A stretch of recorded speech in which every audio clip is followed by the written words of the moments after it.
So the smoking ban is good for people's health, you know. I know too much alcohol is bad for people, but at least you have some control over it in the pub. This low cost selling with the multiplies and drinking parties at home, even the jar can't go in there. You need a separate open to go in there. Yeah. Whereas the pub is licensed and we've been blamed for everything. Yeah. Have you seen the amount of customers you serve now change on a weekly basis? A few years ago there used to be a lot of change. Customers would move quite a lot between pubs. Now with the drink driving laws they tend to stay a lot more. You know, if they come to a pub they stay in the pub. You know. Little country pubs are kind of a personal thing. Yeah. You do a lot of the work yourself. Yeah. If people come in, they generally want to meet the man in charge. Yeah. And not just throw anyone in behind the counter. I don't think that works in the country. No. You kind of do most of the work yourself. Yeah. And to make your business, I think. Yeah. People come in, they want to meet you, not any Mickey Mouse playing with a mobile phone behind the bar. Yeah. Or looking up on the ceiling or watching Home and Away or something.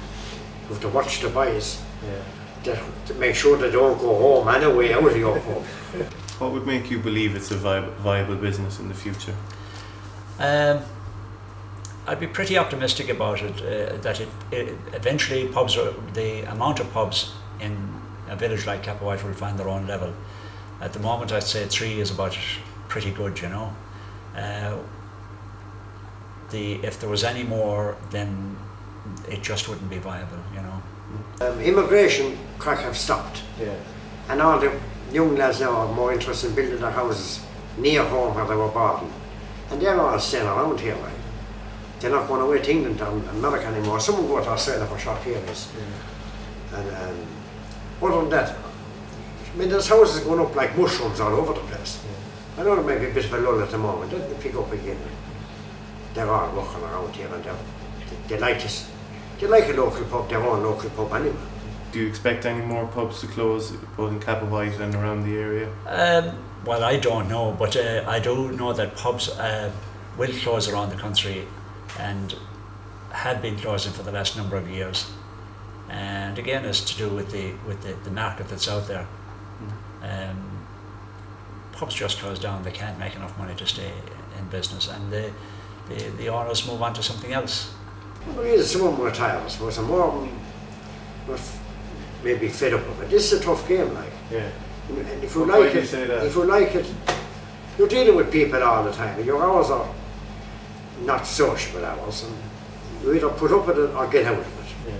And if you like it, you'll enjoy it. If you like people, like meeting people, I like what I'm at. Yeah. And I don't know anything else anyway, to be honest with you.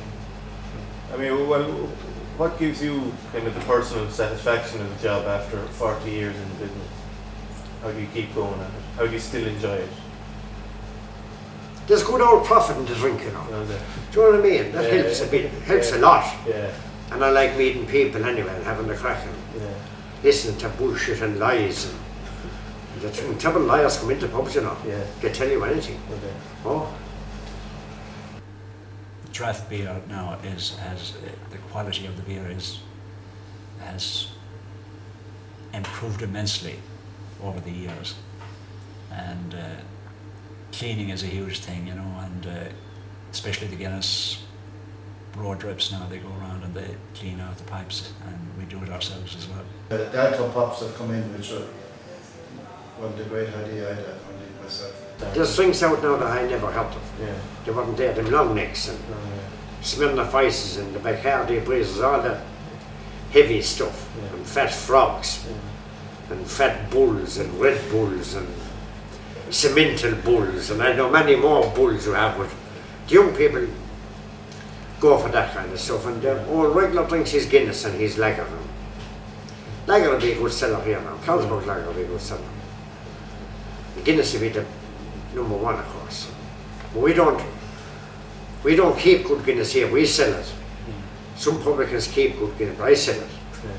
You get smart asses going around. A fella came in here only a couple of weeks ago and he asked me, do you keep good Guinness? And I said, no, I sell it. What the hell would I be keeping it for? you understand? You get the odd heavy walking through the door, full of himself. They Yeah, I have going to Hallkill up here. and the other old drinker. Smitty's went, like I said, back again. Well, it's went. The large bottle of Guinness went Hallkill, or Muscon, even though it's carried a little bit. Yeah. The what you call is on the half pint bottle of Guinness is definitely gone. Right. That's gone completely. Tell me, what's the most unusual drink anyone ever asked you for? Dim fat frogs. Fat frogs. Only in the last couple of years, them dogs came in, and where they got the idea. What are they? Oh, they're a mixture of long necks and wicked and Smirnoff Ice and Bacardi Breeze are all mixed into one pint. That's like about €15 a pint. Yeah.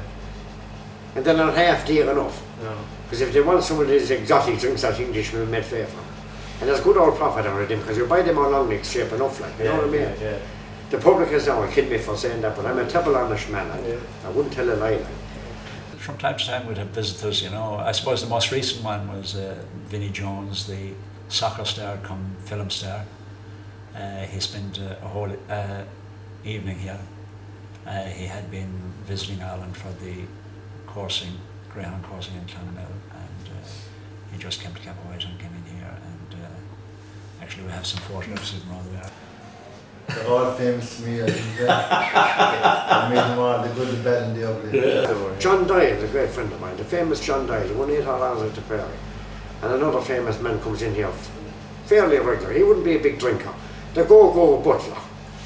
He's a former Irish army man. He done 6 or 7 trips to the Lebanon. He controlled the Lebanon for years. And when he left it, I think nearly a one washed at it. But however, he retired out of the army. He's walking down the road now in a local company. He'd be a very famous man coming through the door here now. And he'd be quiet. He wouldn't be a man for laughing or talking louder or anything. How important are pubs to rural Ireland? They're very important for people to meet Yeah. and have a crack and a chat, and neighbours meet, and if there's a party, the local lads meet here, and they're awfully important. Now, if you take this little place out of the area, if Tuam closed around here, if Tuam ever happened to close, now I won't be in Tuam when it will close, but if it ever happens, which I doubt it ever will, and it will be devastating to the area, I think. It's a great little meeting spot. There's fierce Holland area around here, like matches are played and lost and won. Pints score from 80 yards. And some of the fellas that scored the pints from 80 yards wouldn't drive a ball 8 yards. But no matter, it's all part of the crack anyway. So we get a great crowd here in summertime after games in Thomas. We get the Dome crowd, Palace, all connections I'd have maybe built up over the years through the hull. Won't it be devastating if a little pub like this closed? Where they go? Do you know what I mean? Go to Cappawhite, okay, fine. There's 3 left in Cappawhite now. There's an awful lot more pubs than when I was a young lad. I know that a dozen pubs at one time. All gone. The local team went something to after the pub they go. Yeah. You know, after the funerals now, they've changed a good bit. You know, Well, the biggest loss to Cappawhite was probably Hannah's. Hannah was a famous man, like. And he taught me, took me behind the bar for the first time. A wonderful man. He was the best import ever into Cappawhite, in my opinion. He was a big, jovial man, a great man behind the counter, great with people. He was, I know he got old and retired, but he was a national loss.